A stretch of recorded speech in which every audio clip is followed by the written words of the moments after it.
जय हिंद दोस्तों। तो कैसे हैं आप सब। तो देखिए आज एक न्यूज़ आई है और भास्कर में आप लोगों ने न्यूज़ देखी होगी।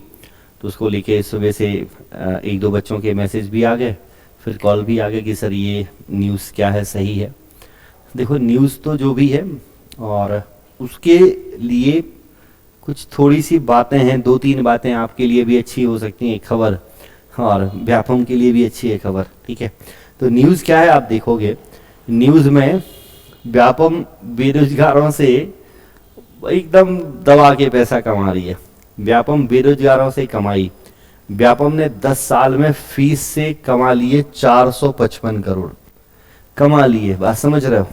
देखो क्वेश्चन यहाँ देखो कि 2011 से 21 तक 2011 से 21 तक जितने भी फॉर्म भरे उनसे व्यापम ने 1042 करोड़ रुपए कमाया। 1042 करोड़ रुपए व्यापम ने कमाया और उसमें से 455 करोड़ लाभ कमाया। 455 करोड़ के अलावा बाकी जो है वो परीक्षाओं पे खर्च हुआ। ठीक है, तो व्यापम ने देखो आप लोगों से कितनी कमाई की। इसमें तो एक तो थोड़ी बहुत कहे तो बच्चों की लापरवाही है। अभी आप देखो, आपने ऑब्जेक्शन जब डाल रहे थे फॉर्म में, भाई आपने कितने दबा के ऑब्जेक्शन डाले ना, कितने दबा के, मतलब 70 100 क्वेश्चन पे। अब जब आप 100 क्वेश्चन पे ऑब्जेक्शन 70 72 73 क्वेश्चन पे ऑब्जेक्शन डालोगे तो व्यापम की कमाई तो सिंपल सी बात है, होनी है। तो कमाई कुछ ऐसे ही है। बाकी एग्जाम की जो फीस वगैरह लेती है उससे होता है।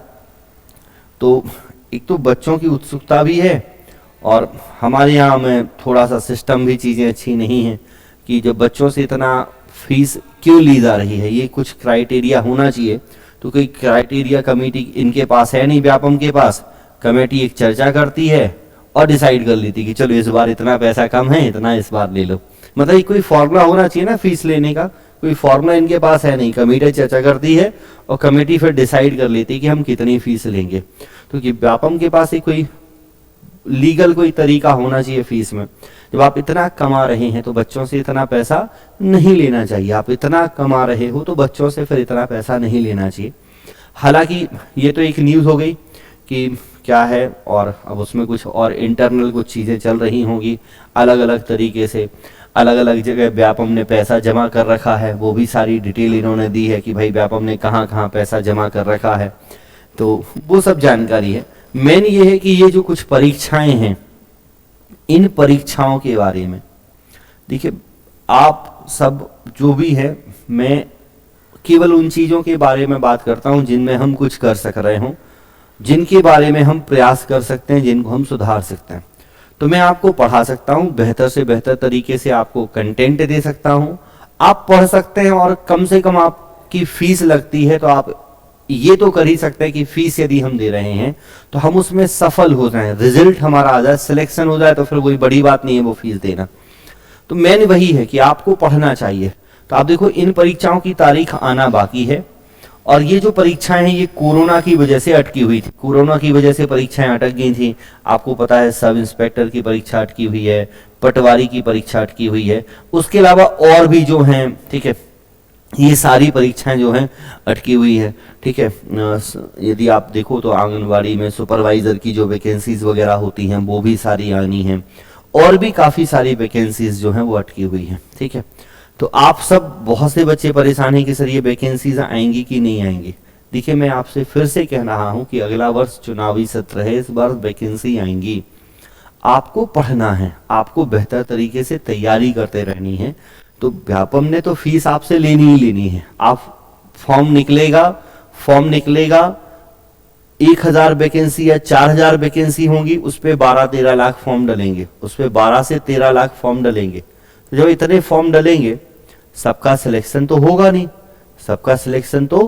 नहीं, और रियलिटी ये भी है कि बहुत सारे बच्चे समय से पढ़ते भी नहीं है। इस बात को समझो कि कहीं ना कहीं हमारी भी थोड़ी गलती है, हमारी भी कुछ वीकनेस है। एक तो हम पढ़ते भी नहीं है और जब विरोध करने की जरूरत हो तो विरोध भी नहीं करते।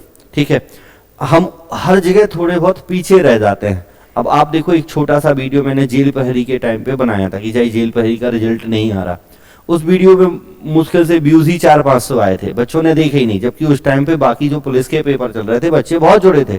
लेकिन हमें ये है कि हमें बाकी किसी चीज से मतलब नहीं होता, जब तक वो हमारे ऊपर चीज ना गुजरे हमें बाकी किसी चीज से मतलब तो है नहीं।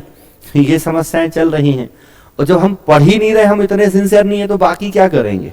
ठीक, आप सबको पहला काम तो ये है कि एज ए स्टूडेंट आपको पढ़ना बहुत जरूरी है। तो आप आगे जो बच्चे हैं जो सुबह से परेशान हो रहे हैं इसलिए वैकेंसी आएंगी कि नहीं आएंगी, मैं उनसे ये पूछना चाह रहा हूँ कि आप पढ़ कितना रहे हैं।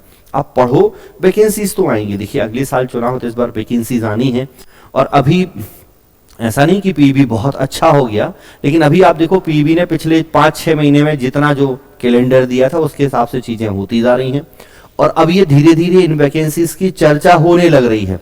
आप देखेंगे तो कल विधानसभा में वैकेंसीज की ही चर्चा हुई भाई, विधानसभा में ही ये क्वेश्चन उठाया गया व्यापम का लेके कि भाई व्यापम ने जो फीस ली है वो फीस कितनी ली है, क्या ली है, तो उसी के डिटेल में फिर ये सारी चीजें आई हैं।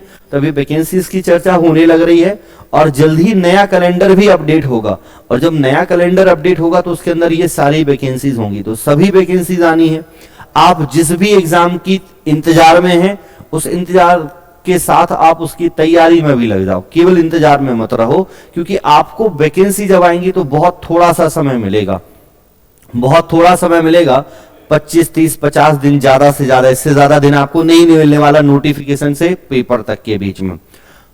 तो अच्छे से तैयारी में लग जाएं, और जो बच्चे पुलिस के फिजिकल की तैयारी कर रहे हैं वो भी बढ़िया से लगे रहें, क्योंकि पुलिस के पेपर का रिजल्ट जब आएगा तो उसके बाद बहुत ज्यादा फर्क होगा नहीं कि भाई रिजल्ट आने के बाद आपको 2 महीने मिलेंगे, ऐसा नहीं है।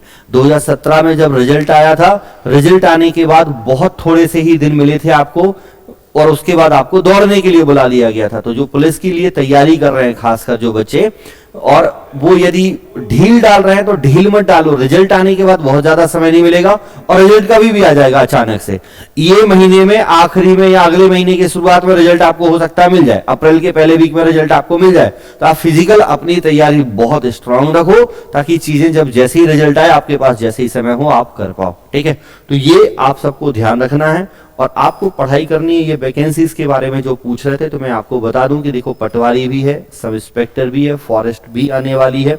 इसके अलावा यदि देखें आप तो बाकी जो सुपरवाइजर वगैरह की है वो सारी वैकेंसीज भी आएंगे, और बहुत ही जल्दी इनके बारे में आपको कोई अपडेट जरूर मिल जाएगा। तो आप बस तैयारी में लग जाओ, पढ़ाई लिखाई करो, जहां कहीं भी पढ़ रहे हैं केवल पढ़ें, कहीं भी ऑफलाइन ऑनलाइन जहां कहीं भी कोचिंग कर रहे हैं, आपको जहां अच्छा लग रहा है, लेकिन आप पढ़ो, एक नियमित तरीके से पढ़ो।